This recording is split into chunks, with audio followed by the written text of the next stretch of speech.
is Yolanda. My daughter, she'll be 10 in August. She likes to swim, she likes to knit, play on the playground, and play Roblox with her friends. I've heard about lead poisoning before.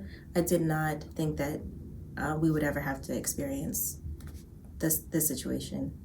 Her lead exposure was about 7 years ago when she turned 3 and she was going to be enrolled in pre-K 3. Prior to, I didn't perceive that she had symptoms, but then when I was educated on signs of lead poisoning, for instance, chewing on paper, those are things I can look back and see that, okay, maybe that was a sign, but her level was 13, so it was not extremely high. Anything high is, and out of the safe zone is worrisome, but that's the one thing that I can look back on and say. Well, the process started by after she had blood work and she had her physical. I wasn't aware that they tested for lead, but it's a routine thing that is done, especially at that age and before entering school. I received a phone call at work from the lead poisoning prevention program, and the goal of that phone call, I guess, was to talk to me about, first steps in trying to help to remedy and get her levels down. The problem is that I didn't know that she had lead poisoning. There were some wires crossed and the doctor's office hadn't reached out to me yet, so that was my first time hearing about it, and I didn't necessarily know her level at the time. I had to be told later on, but I was at work and I just burst into tears and I was just crying. My coworkers were asking what was going on, but I was still confused, wondering how this could happen, and very concerned for what that would mean for my daughter's health and her developmental progress. From her perspective, she wasn't really aware of what lead poisoning meant. For me, I was upset about how I found out. I was confused again, and I was just devastated. As a mom, your heart just sinks and you don't really know how to feel in the moment, and you figure it out later. After the dust settled, so to speak, and I knew that she had lead poisoning. I knew her level was 13. It was outside of the safe range, and that it was coming from fine dust that was exposed from the window sills. The first thing that we needed to do was move, and that, we were educated on lead poisoning, what that means for her, and understanding that it would not be good for her to remain in the home. So I had to find, an apartment and move out rather quickly, and it did create a hardship, but we did have certain resources that were available to us, and I had the new apartment inspected to make sure that there was no lead. It was least likely that, given when that place was built, that there would be, but I was just so nervous.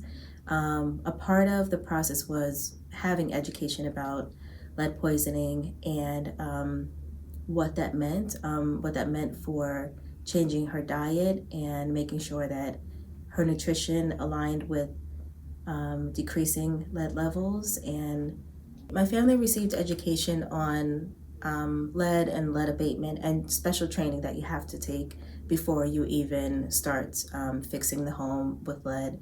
And over time, the situation was remedied with the help of the lead prevention program, the inspector, the nurse. Like, they came routinely to check out the home and make sure that progress was being done, and actually gave my family enough time, because it wasn't a landlord-tenant situation. It was a single-family home, and so the city and the state was very generous with allowing for optimal time for it to be fixed, and eventually it was.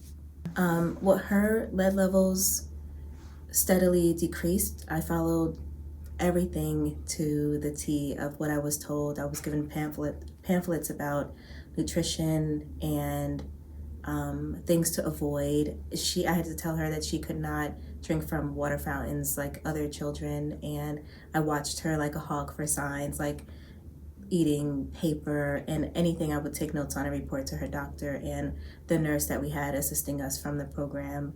So it took a long time, 2 years. For us, it felt like forever, but having blood work drawn and then each time her level going down, even if it was a tiny bit, all helped to make me feel better and that we were on the right path. But it was a long process. There were a lot of doctor's visits. There was a lot of information that I was given, and then a lot of me Googling, trying to figure out like what else can I do to help her get better. Her lead level dropped and was then in the safe zone. I believe like she was entering kindergarten. I was so excited because one, she didn't seem to be exhibiting any developmental issues, which was a concern. So this really took a village, like my family, my friends, the teachers, the school, the nurse, the doctors,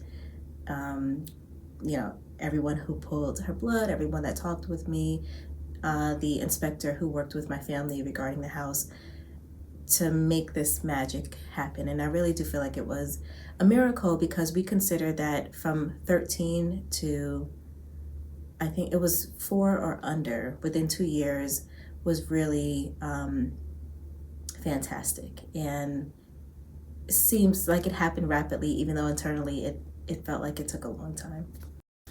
It was really stressful, and at times you can feel like you're going through it alone, but you're not. Like anytime I had a question, anytime I had a concern, people were there for me. The advice that I would give to any other family experiencing the same thing would be to really take heed to any of the information that is out there and work with everyone involved to help your child or children to improve their lead levels and improve their health overall.